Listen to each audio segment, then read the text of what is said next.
Olá pessoal, sejam muito bem-vindos ao nosso próximo episódio aqui do VasqueCast. Estou com o meu colega Christian. Fala, Cris. Isso aí, pessoal, vamos para mais uma aqui. Hoje a gente está com um convidado muito especial aqui. É ele que já foi presidente aqui da Regional de São Paulo, da SBACV, e é coordenador da residência médica lá do hospital, aqui do hospital, né, do Santa Marcelina. É o doutor Marcelo Calil, que está aqui com a gente para conversar um pouquinho. Prazer, Christian, prazer, Renan, estar aqui com vocês nesse nosso podcast aqui e parabenizar vocês pelo trabalho que vocês estão fazendo, porque isso traz uma grande visibilidade também para a nossa especialidade, para a cirurgia vascular, né?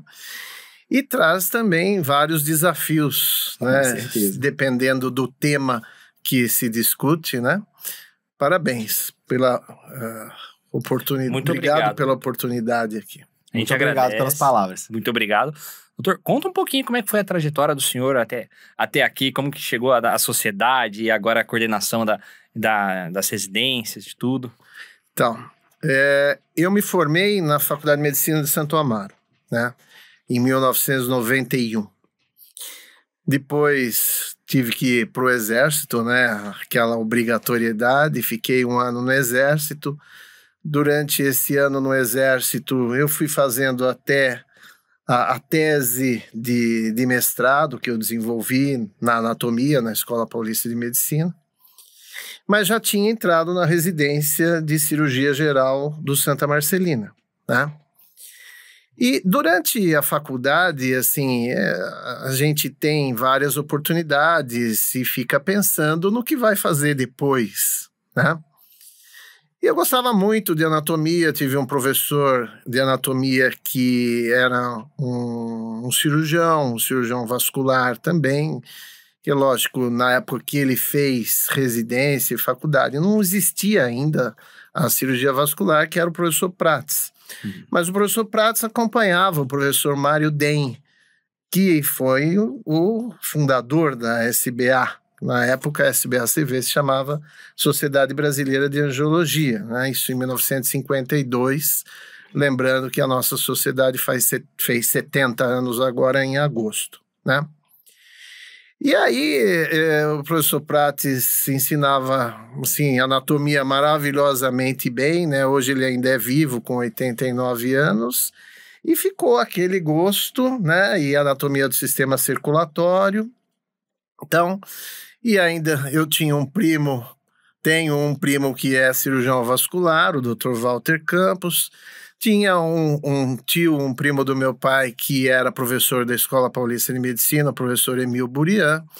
Então, as coisas se juntavam e eu vi o Walter fazendo os procedimentos vasculares, achava interessante. Às vezes, no fim da faculdade, cheguei a acompanhar muito com ele, fazia fístula arteriovenosa. Então, ainda na faculdade? Cada vez com ele, né? Que legal. Ia lá ajudá-lo, né? E isso trazia mais empolgação, né? Eu falei, então eu vou fazer cirurgia geral, né? E depois vamos ver se o que eu faço. Faço cirurgia vascular ou não, se eu vou gostar ou não, se fico só na geral. Uhum. E foi aí então que fiz a cirurgia geral, 2 anos também no Santa Marcelina, 93, 94. E depois entrei na cirurgia vascular também, fiquei na vascular 95, 96. E em fevereiro de 96 tinha acabado a cirurgia vascular, a residência. Antigamente a residência acabava dia 31 de janeiro, né? Hoje em dia acaba dia 28 de março. De fevereiro. De fevereiro, problemas que tiveram durante alguns anos, e greves nas faculdades, e aí teve que postergar o início de residência, né? Em 96, então, acabando a cirurgia vascular, acabando em janeiro, né? Eu falei, e agora, né? E o Santa Marcelina é um serviço de alta rotatividade, produtividade, e um serviço quaternário de São Paulo, um dos grandes uma das grandes instituições da capital, né? E, na época, o chefe da equipe, um dos chefes da equipe era o Dr. Adnan Nezer, que foi o que realmente acabou fazendo todo o desenvolvimento do Santa Marcelina em questão de cirurgia vascular, e o Dr. José Carlos Ingrund era o outro supervisor, né? Que também foram grandes inspirações para mim durante o tempo da cirurgia geral, né? E aí, logicamente, mais uma inspiração, acabei realmente fazendo a cirurgia vascular. E aí, no dia 1º de fevereiro, eu já estava contratado para o serviço, para a cirurgia vascular, para ser... Lá no Santa Marcelina. No Santa Marcelina, um dos assistentes, né? E acabei ficando um preceptor desde então, né? Até agora, já são 25 anos, né? Com isso. E aí vem todo esse desenvolvimento da cirurgia vascular. Vejam, a residência como era antigamente, né? Conta pra gente. O R1 entrava nos pés diabéticos, entrava nas revascularizações, deixavam a gente fazer uma das revascularizações, normalmente dissecava femoral e fazia a anastomose da veia na femoral, né, na artéria femoral, para fazer o enxerto femoropoplíteo, né?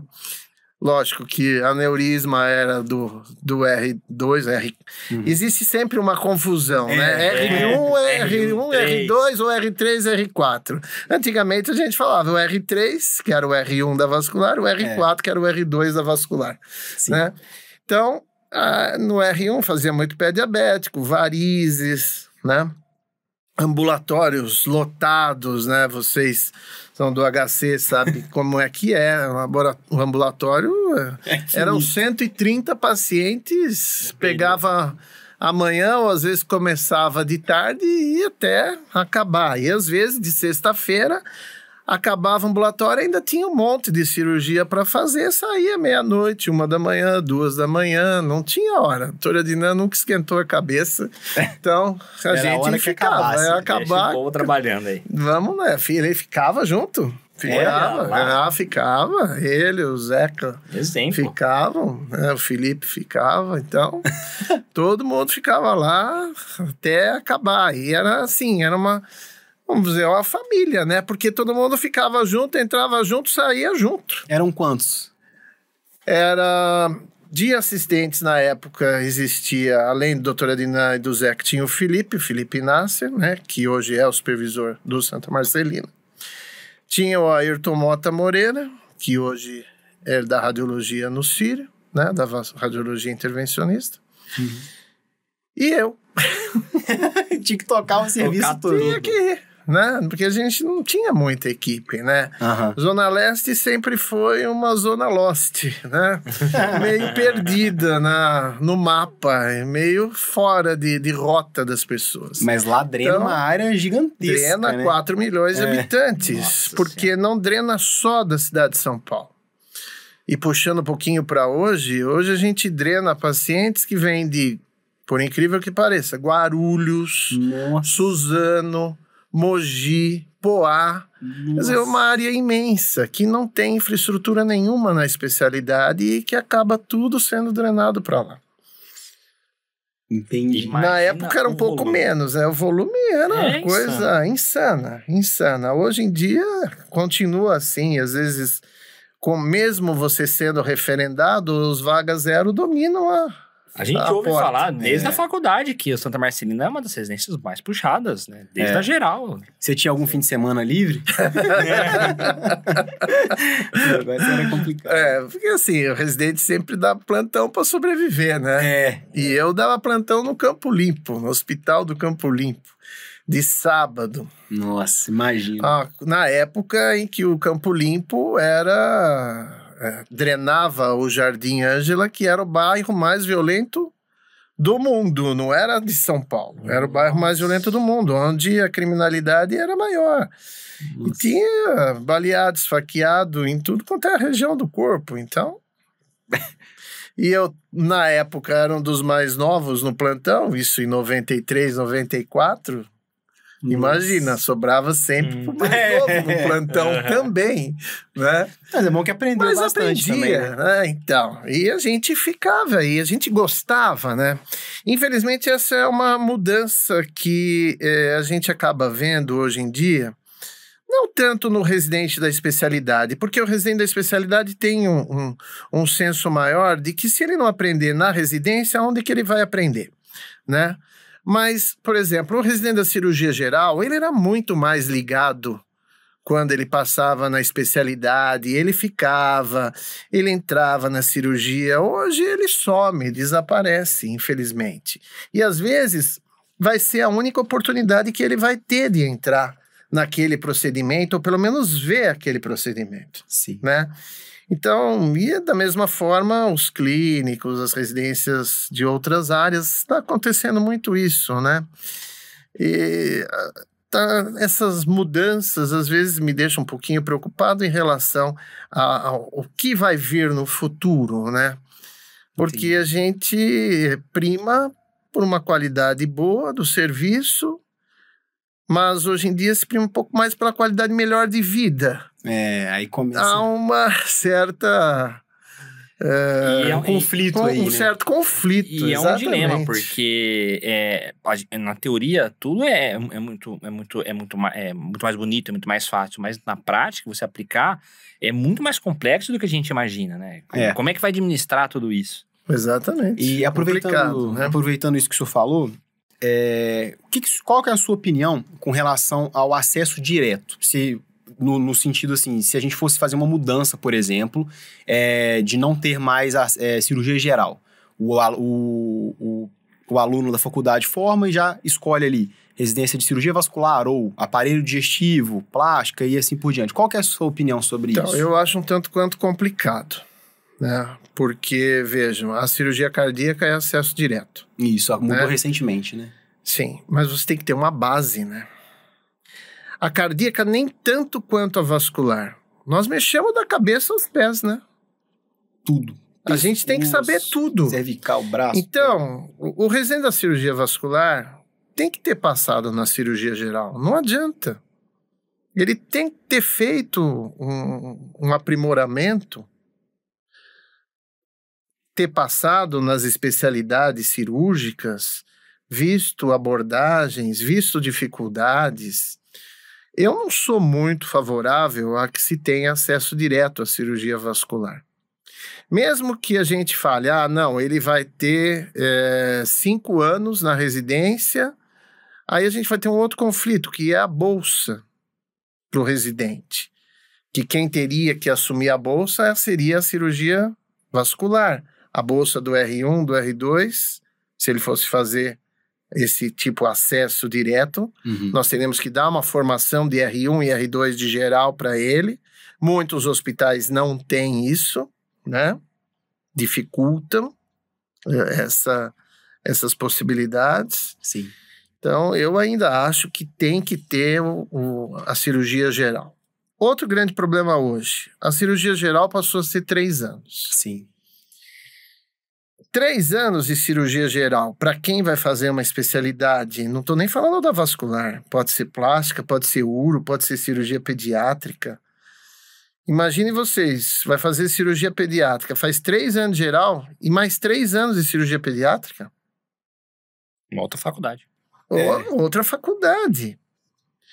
Então, se alguém vai fazer especialidade, ainda os 2 anos de cirurgia geral bastavam. Porque o que vai interessar mais é ele se aprimorar dentro da sua especialidade. E em 2 anos ele já vai ter o básico ali que ele precisa para ingressar naquilo que ele tem mais interesse, né? Existiam alguns serviços antigamente, o servidor do Estado era 1 ano de cirurgia geral e depois passava 2 anos para cirurgia vascular, né? Mas ele já entrava com esse acesso direto para a cirurgia vascular, só que ele ficava 1 ano na cirurgia geral. Acho 1 ano pouco, porque aí a vivência não é aprimorada, né? Então, existem essas dificuldades. Veja, na minha época, no meu R1, como era, além de fazer os procedimentos arteriais, venosos, pés diabéticos, contaminadas, ambulatório, a gente já começava a fazer o Doppler naquela época, em 95, né? E já tinham as máquinas de hemodinâmica, mas a maioria não era por subtração digital, eram convencionais. Então eu lembro lá no Santa, o Felipe, ele coordenava a parte da radiologia vascular, desde aquela época, né? E ele fazia a programação do aparelho para que o aparelho corresse à medida que o contraste descia no membro inferior do paciente. Nossa, e eram chapas e chapas que se revelavam, né? Então vejam, isso era aquela época, né? No R1 a gente fazia arteriografia, puncionava, fazia artério, né? No R2, já começava naquela época a ter balões e a ter estentes. O Palmas, em 1995, lá pelo menos, foi uma caixinha, a irmã comprou uma caixinha. O Santa Marcelina é um hospital filantrópico, não é público, é privado, é das irmãs Marcelinas, né? E ela comprou lá uma caixinha de estente Palmas, aquele estente duro igual uma pedra que não abria, você tinha que montar no balão. Então, eu cheguei a fazer a ortografia translombar. Nossa senhora. Translombar. E na hora que tirava a punção, rezava, né? Não, rezava porque chamava as irmãs. Existiam pacientes que paravam, porque fazia em decúbito ventral, né? Nossa. E então era complicado, Jesus né? amado. E hoje em dia, lógico, melhorou muito, né? Com certeza. Melhorou bastante com a subtração digital, com novos catéteres, novos introdutores, novos estentes, novos balões, fio guia, etc., que vocês conhecem até melhor que eu. E nessa discussão recente aí, né, da mudança da vascular de 2 para 3 anos, você teve envolvido nessa discussão? O que foi discutido? Isso aí foi uma projeção que a gente sempre quis, né? Uhum. E como a doutora Dina sempre participou da Comissão Nacional de Residência Médica, a gente sempre discutia lá no Santa de se ter uma coisa maior para o residente ter um aprendizado melhor, né? Sim. E as áreas de atuação de ecografia e de endovascular, quando elas foram formadas junto com a radiologia, né? Então a ecografia ficou junto com o CBR, com a parte ultrassonográfica, e a endovascular ficou junto com a Sobrice também do CBR, né? E isso interage na comissão mista de especialidade. Então, a área de atuação ficou para mais de uma especialidade. Só que, qual é o residente hoje de cirurgia vascular que não tem que aprender ecografia ou que não tem que aprender endovascular? Não existe. Antigamente podia ser uma divisão, mas hoje não existe uma diferenciação. O paciente, você não vai mandar um paciente para lá ou para lá. O mesmo paciente pode precisar dos dois tipos de tratamento. Logicamente. E a ecografia, hoje em dia, o Doppler praticamente virou o estetoscópio do cirurgião vascular. Sim, com certeza. Não é? Então, por que não juntar tudo numa coisa só? Para quê? Porque a gente já faz isso, né? Para que o cirurgião vascular fique os 3 anos, tenha toda essa habilidade em relação à parte cirúrgica, à parte angiológica, porque a angiologia é fundamental, é a clínica. Nós somos os cirurgiões mais clínicos que existe. É verdade. Quem que entende mais de clínica dentre os cirurgiões do que o cirurgião vascular? Nós lidamos com paciente diabético, hipertenso, dislipidêmico, AVCzado, AVC, renal crônico, não é? Uhum. Então, não existe cirurgião mais clínico que o vascular. Porque nós não vamos pedir avaliação para tudo toda hora. A gente tem que saber tratar, não é? Perfeito. Você está no consultório com o seu paciente, o paciente tem 180 de LDL, você não vai dar uma estatina para o paciente? Vai dar estatina. Então, você tem que saber tratar. Então, nós somos cirurgiões clínicos na angiologia, endovasculares e ultrassonografistas. É verdade. Não é? É verdade. Então, por que não juntar tudo? Por que está separado? Né? E aí, com os 3 anos, juntando tudo, aquele residente acaba e deveria ter a titulação de residência em cirurgia vascular com área de concentração em ecografia e cirurgia endovascular. Esse era o ideal. Com Entendeu? certeza. Seria o mais completo E o mais correto. Porque nós, hoje em dia, não trabalhamos sem isso. Não tem como você ser só, vamos dizer assim, cirurgião vascular, não mexer com endo e não mexer com ultrassom, né? Não tem nem lógica isso. Hoje em dia não tem mais essa dicotomização. Como é que você já vai começar primeiro que você não vai poder indicar cirurgia endo. Vamos imaginar uma residência só de vascular, sem endo e sem Doppler. Aí você não pode indicar endo.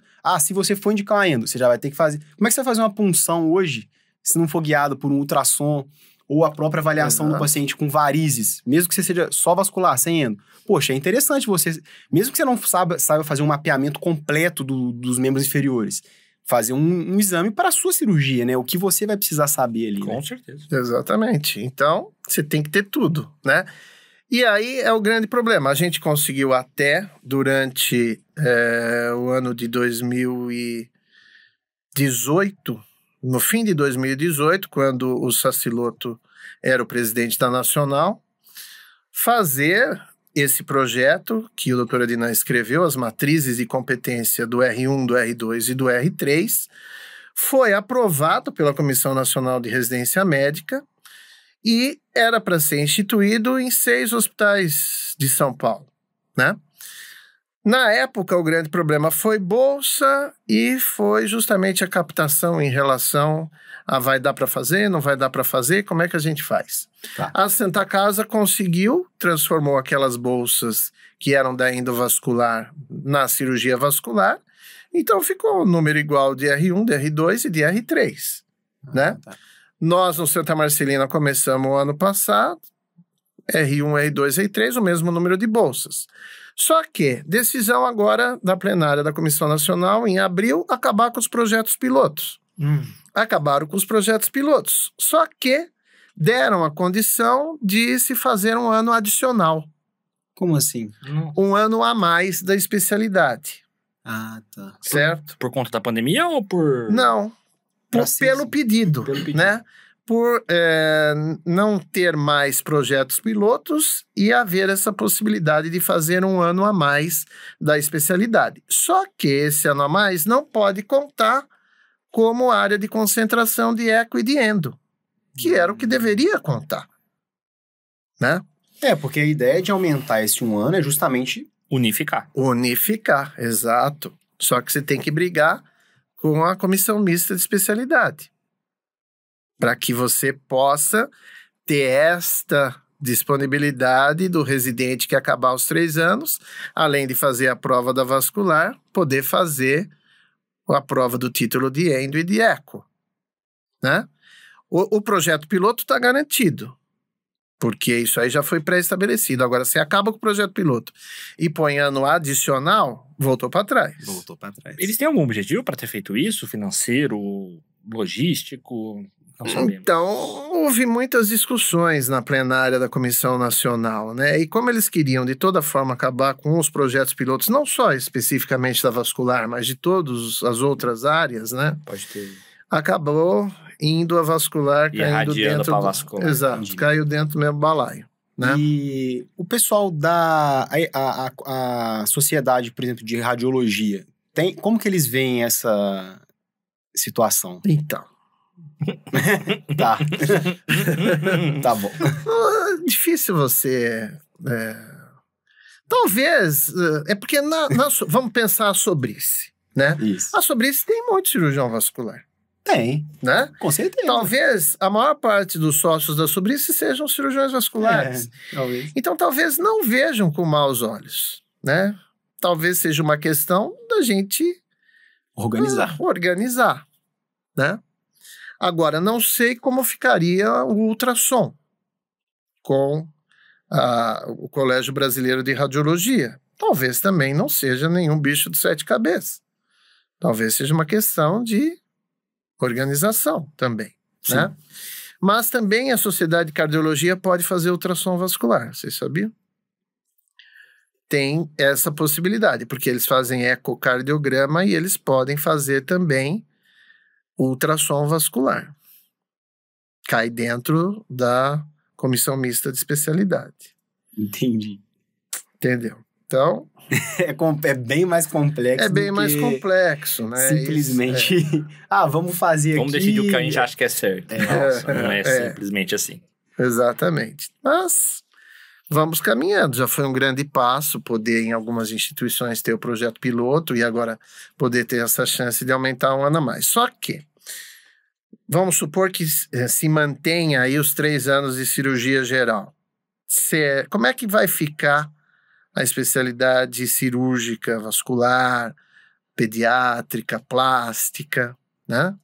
Será que nós vamos ter o mesmo número de residentes? Será que todo mundo vai querer fazer 3 anos de geral para depois fazer 3 anos de plástica, de vascular, de uro, de pediátrica? Pode desanimar, né? Pode desanimar o pessoal. A gente espera que não, né? Claro. Mas isso pode tem que ser levado também... em consideração, com certeza. E, doutor, eu vi que o senhor fez uns levantamentos aí demográficos. Eu fiz umas colinhas. Tô curioso para entender. Em 2020, houve o censo demográfico médico, né? E eu acabei pegando isso, eu ia fazer uma aula no CBC semana que vem e ia falar disso aqui e colocar vascular dentro, né? Uhum. Vocês sabem quantos médicos nós temos no Brasil hoje? Nossa, nem sei se eu quero saber. Eu chutaria uns 400 mil, mais ou menos. 500 mil já. Nossa. 500 mil. Quantos médicos são formados por ano?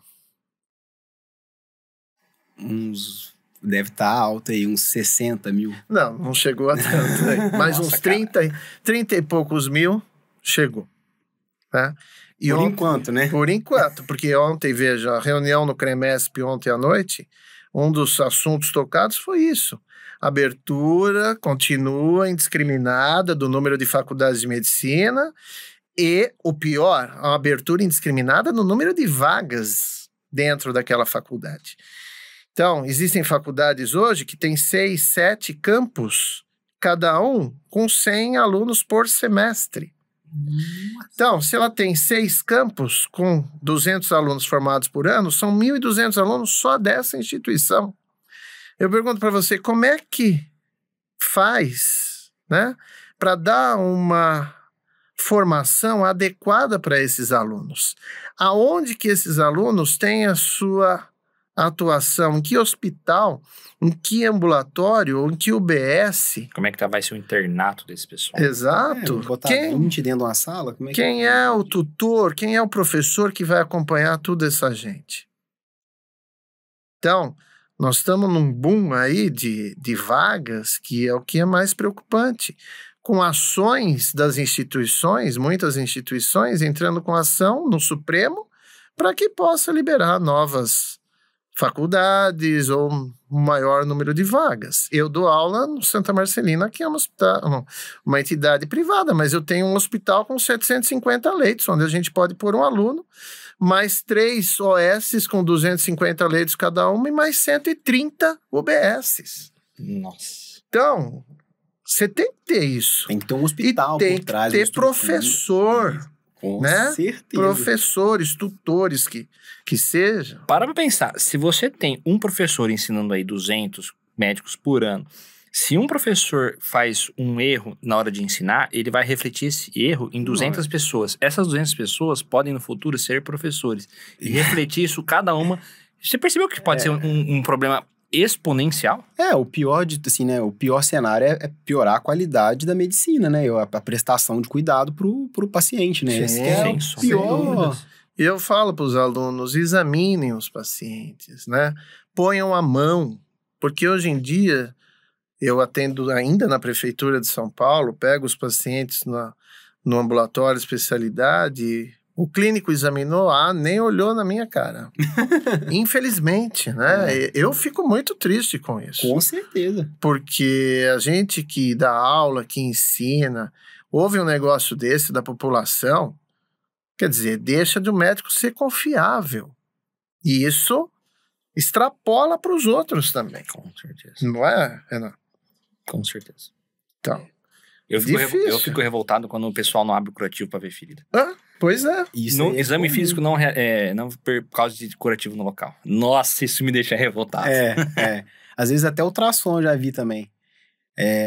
Femoral trifásico, poplite trifásico, infrageniculares não avaliadas por causa do curativo. Mas aí, a poplite eu sabia que tinha pulso, né? Eu já tinha visto ali. Às Exatamente. vezes acontece. E você tirou o curativo, examinou, não sentiu a pulsação distal, pediu o Doppler. E o Exatamente. cara não tirou o curativo. Exatamente. Então, é difícil, né? E com relação ao número de vagas de vascular, aí não... Então, é outra colinha que eu fiz. Ih, Ó, boa. nós temos, no Brasil, geral, Tá. 16 mil R1. De De tudo, geral. 15 mil R2, 15 mil R3, 6 mil R4, 350 R5. Caramba. Aí lógico que aqui no R5 tem residente da neurocirurgia, tem residentes de área de atuação de vascular, da endovascular, da ecografia, da urologia, Uhum. né? Eles não puseram R6, mas existe R6, com né? certeza. Vascular, nós temos, isso aqui são dados de 2020 do Censo Demográfico, Tá. 215 R1 no Brasil inteiro. Sendo que o total R1, R2 e das áreas de atuação, 600. Tá. Quer dizer, não é muita gente, Não. né? Comparado com o que se tem de número de médicos que se formam, que dá 2,3 médicos por 1.000 habitantes, que estão mal distribuídos, nós não precisamos de mais médicos, nós precisamos de médicos melhores e que atuem na periferia das grandes cidades e em todo o Brasil, de norte a sul. O governo precisaria estimular justamente essa imigração de especialidades de especialistas bem formados, né? Sim. Com estruturas, né? Eu não preciso de médicos especialistas de fora, né? Ou não preciso de cursos à parte da residência que façam especialistas, entre aspas, não é? Eu preciso de uma distribuição. E, logicamente, isso traz com que tenha uma remuneração adequada. Não que mude o prefeito na cidade de Titirica da Serra e aí o prefeito novo, não tem mais dinheiro, tchau. Porque como é que você vai lá para uma cidade do interior, pode até ser um emprego legal, pode ser um hospital organizado, só que você não tem um plano de carreira, né? E aí, igual o senhor falou, mudou o prefeito, e aí você vai... Como é que você vai fazer? Você vai sair de lá, vai ter que começar do zero em outro lugar? É complicado, né? O médico deveria ter o plano de carreira igual do judiciário. Seria 1000 maravilhas. Seria o ideal, né? Mas... É difícil. É difícil, complicado, né? E você tem dados aí do número de vasculares que existe atualmente no Brasil? 4.900 pelo Censo Demográfico de 2020. Mas tem que pensar uma coisa. Quando você acaba a residência, você tem o título do MEC, né? Conselho Federal de Medicina e Ministério da Educação. Você registra o seu certificado lá no CREMESP, aqui em São Paulo, né? Uhum. Tá lá o seu RQE, que você é especialista em cirurgia vascular e você também era em cirurgia geral. Então você tem 2 títulos, né? E aí você prestando a prova pela sociedade, você tem o título da Associação Médica Brasileira, né? Certo. Então, nem todos têm esses títulos registrados. Então, como é que o Conselho Regional vai saber se não tem o título registrado e se o cara não fez a prova da especialidade pela MB ou pela sociedade, né? Então, o que se tem no Censo Demográfico? 4.900 cirurgiões vasculares no Brasil. Eu acho que são em torno de 600, se não me falha a memória, angiologistas, né? A angiologia, infelizmente, tem a UERJ, no Rio de Janeiro, que tem a residência. A doutora Rita de Rio Preto queria abrir o estágio de novo, que ela tinha um estágio de angiologia, não sei se conseguiu. E em Pernambuco tinha uma, acho que não tem mais residência de angiologia, que é justamente por isso, né? O cirurgião vascular é o clínico também, né? No posto de saúde, no ambulatório, Sim. no consultório, né? Então, a angiologia em si, ela teve essa queda porque a cirurgia vascular preponderou, né? Mas hoje, na matriz de competência da angiologia, existe a ultrassonografia. Então, quem sabe muita gente parta por esse lado da angiologia e fique só na ecografia vascular. Tem essa possibilidade. Ou faça procedimentos ecoguiados, né, pela angiologia, que aí o tempo seria mais curto. Não precisaria aprender cirurgia. É verdade. Né? Então, existe essa possibilidade de voltar a ter uma angiologia pura, mais forte. Muito Quem versátil, sabe? né? É versátil. Doutor, existe algum pedido, alguma previsão de aumento de número de vagas de residência para vascular? Porque a gente vê esse maior aumento, né, dos médicos formados. A gente vê até alguns comentários de aumentar também o acesso à residência desses médicos. Existe algum plano assim em relação à nossa especialidade? Então, o grande problema é bolsa, né? Bolsa. Quem vai dar a bolsa? Hoje em dia, quem fornece bolsa é o Ministério, né? Ministério da Saúde, a Secretaria de Estado, a instituição e a Prefeitura de São Paulo. São 4 locais de onde pode vir bolsa. Prefeitura, porque são nos hospitais da Prefeitura, então são as bolsas garantidas lá da Prefeitura. O Estado manteve o número de bolsas, o Ministério é difícil de você conseguir vagas novas no Ministério, só se você tiver projetos novos, onde a prioridade foi a medicina da família. Então, a medicina da família tem bolsas sobrando, que nunca se completam, pelo menos na grande parte das instituições. Então, e outra coisa que a gente tem que pensar, o número de procedimentos por residente é adequado? Né? Porque quanto mais residente você coloca, menos procedimentos ele faz. Então, esse é o aspecto. A sua instituição consegue, está sobrando pacientes para que você faça outros tipos de procedimentos e tenha mais residentes? Aí sim vale a pena você aumentar o número de vagas. Se a sua instituição, residente, sai às 3 horas da tarde e não tem mais nada para fazer, não vale a pena aumentar. Nem sonhando. Concorda? Lógico, na cirurgia vascular, eu acho que é impossível ter alguma residência que o residente sai às 3 da tarde. Eu também. Né? E não tem nada para fazer, acabou. Porque, assim, a gente sempre tem coisas. E também vai fazer discussão. Discutir caso clínico, artigo, aulas. Isso tudo está englobado dentro e é necessário dentro da residência. Não é só tocar o hospital, né? Não, você tem porcentagens, pelo menos 10% de aulas que você tem que ter dentro do conteúdo programático da residência e faz parte da matriz de competência. Né? Tudo se baseia nas matrizes de competência, do que o R1 tem que fazer, do que o R2 tem que fazer, do que o R3 teria que fazer. Até conversar com o familiar ou com os pacientes, isso entra dentro da matriz de competência da residência. Até porque é super importante. Pra né? gente vascular. Para todas as áreas, né? Para todas as áreas, mas a gente também fica, às vezes, né, é complexo, tem que amputar. Você falar em amputação já cria um clima danado.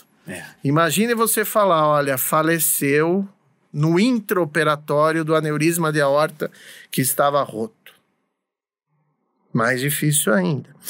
Então, tudo isso está dentro da matriz de competência da especialidade e deve ser ensinado durante os anos. Lógico, isso é passado, né? Na maioria dos serviços, né? É discutido números de procedimentos que deveria ter uma média para residente? Porque eu sei que é difícil a gente especificar uma coisa os Estados Unidos tem muito detalhadozinho isso, né? Mas os Estados Unidos também tem estatísticas de cada serviço, de complicações, tudo, né? Eu não sei se isso é possível. Existe alguma coisa nesse sentido aqui? Sim, tinha. Era em torno de 50 procedimentos arteriais por ano que você tinha que entrar. Não que você seja o cirurgião principal, né? E da mesma forma, número de varizes, atendimento ambulatorial, você tem porcentagens.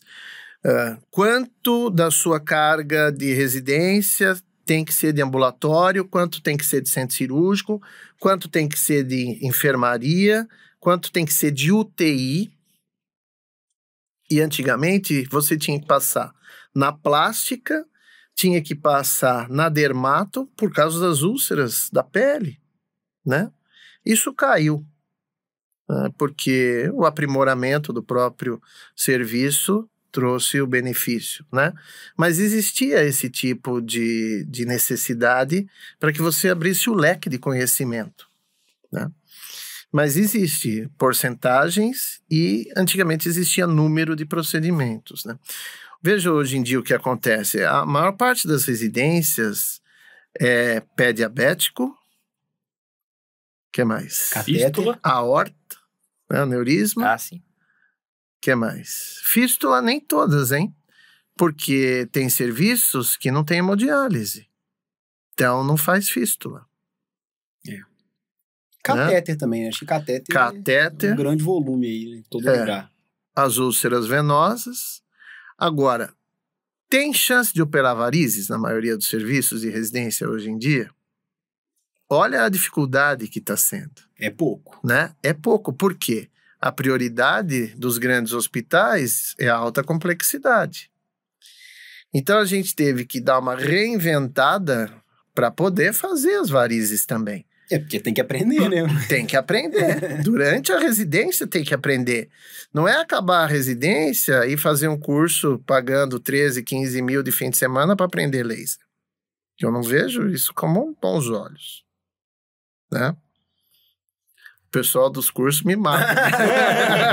Não, mas é Não, assim. aqui Eu acho pode que falar. o correto, né? Você tem que aprender durante a residência. Sim. Que tudo o possível e imaginário, né?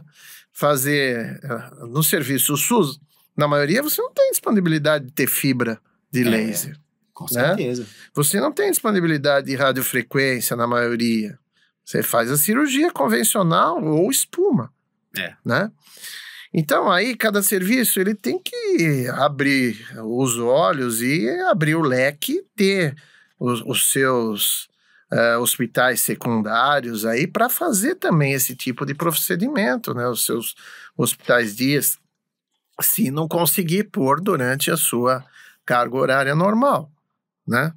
As varizes, às vezes, ficam de lado durante a residência. Era o que a gente estava falando, né? Escleroterapia, eu, por exemplo, aprendi na raça. Escleroterapia raiz.